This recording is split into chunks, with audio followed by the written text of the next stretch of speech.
Hello મિત્રો, સ્વાગત છે તમારું અમારી સ્કાય સ્કિલ યુટ્યુબ ચેનલની અંદર. મિત્રો, આજે હું તમારા માટે લઈને આવ્યો છું કંઈક નવો ટોપિક, જેનું નામ છે પીએફ ની અંદર જે પીએફ ફંડ આપણો આવે છે એની અંદર પીએફ ની અંદર યુએન નંબરને એક્ટિવેટ કઈ રીતે કરવો એન્ડ પાસવર્ડ ફોરગોટ કઈ રીતે કરવો. ચલો તો મિત્રો, હવે સ્ક્રીન ઉપર આવી જઈએ. સ્ક્રીનની અંદર આપણે એના વિશેની માહિતી જાણીએ. સૌથી પહેલા તો આપણે શું કરીશું, ગૂગલ વેબસાઇટ ઉપર જતા રહીશું.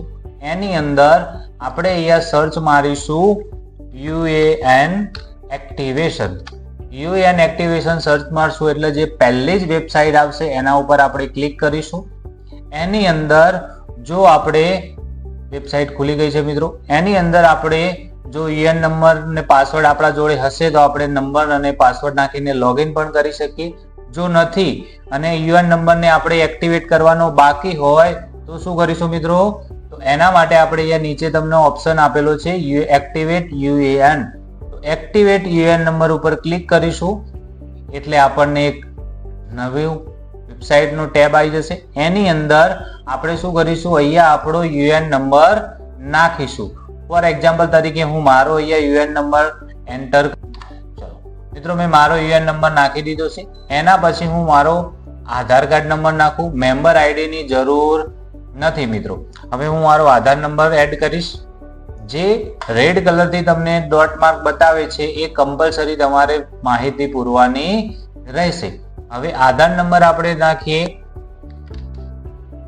એના પછી હું મારું આધાર કાર્ડ મુજબ મારું નામ એડ કરીશ. પછી હું મારી જન્મ તારીખ નાખીશ. હું અહીંયા હવે મારો મોબાઈલ નંબર એન્ટર કરીશ. કેપ્ચર જે બતાવે છે એને આપણે સેમ ટુ સેમ ફિલ કરવાનો રહેશે. ટિક માર્ક કર્યા પછી અહીંયા આપણે એના ઓથેન્ટિક પિન ઉપર ક્લિક કરીશું એટલે તમને અહીંયા પ્રોસેસમાં બતાવશે. તો મિત્રો, જો તમારો યુએએન નંબર, મારો યુએએન નંબર ઓલરેડી એક્ટિવેટ જ હતો એટલા માટે શું લખાઈને આવે છે મિત્રો, UAN number already activate.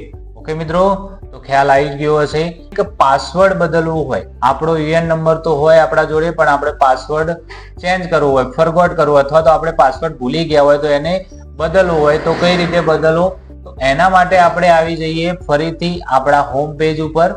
Home page ઉપર આવ્યા પછી આપણને અહીંયા તમને નીચે ઓપ્શન આપેલો, અહીંયા તમને ઓપ્શન આપેલો છે યુએએન નંબર એન્ડ પાસવર્ડ. નીચે ફોરગોટ પાસવર્ડ નો ઓપ્શન આપેલો છે. તો ફોરગોટ પાસવર્ડ ઉપર ગયા પછી આપણે શું કરીશું, ક્લિક કરીશું. ક્લિક કરશો એટલે એક નવું ફોરગોટ પાસવર્ડ નું એક ઓપ્શન ખોલી જશે જેની અંદર આપણો યુએએન નંબર નાખવાનો રહેશે. તો ફરીથી હવે હું અહીંયા મારું નામ એડ કરીશ. તમારે તમારો પાસવર્ડ ચેન્જ કરો. એના પછી આપણે જન્મ તારીખ નાખીશું. તો અહીંયાથી જેન્ડર સિલેક્ટ કરવાનું રહેશે, મેલ એન્ડ ફિમેલ. એના પછી આપણો મોબાઈલ નંબર નાખવાનો રહેશે. અહીંયા એક ઓપ્શન આપેલો છે જેને ટિક માર્ક કરવાનો રહેશે. એના નીચે તમને અહીંયા ઓપ્શન આપેલો છે કેપ્ચર કોડ. કેપ્ચર કોડ નાખવાનો રહેશે. કેપ્ચર કોડ નાખ્યા પછી અહીંયા ગેટ ઓથોરાઇઝેશન પિન ઉપર ક્લિક કરીશું એટલે આપણને એક ઓટીપી આવશે.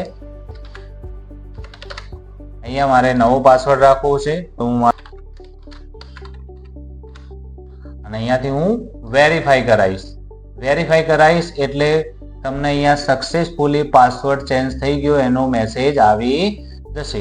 આશા રાખું છું મિત્રો કે તમને મારા પીએફ એક્ટિવેશન, પીએફ ની અંદર UAN number activation and password ફોરગોટના માહિતી જે આપી એમાં તમને ખ્યાલ આવી જ ગયો હશે.